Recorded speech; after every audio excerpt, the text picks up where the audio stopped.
Now we can go ahead and configure our Windows 2008 server.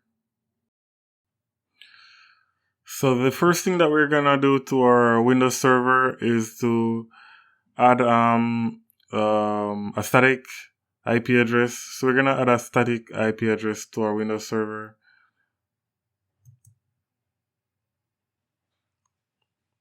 So click on IPv4.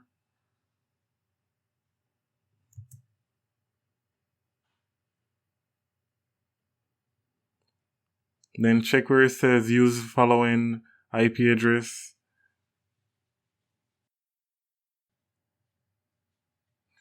And to be consistent with our videos, you guys could add the same IP address that I have here, 192.168.66.10.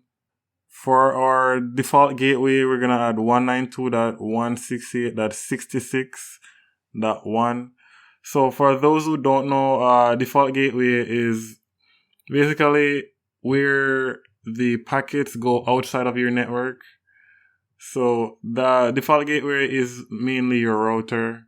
So we don't have a physical or virtual router in this instance, but we're gonna put in our IP address nonetheless. And we're gonna add the 66.10 as our DNS server as well. And we can just leave the alternative blank.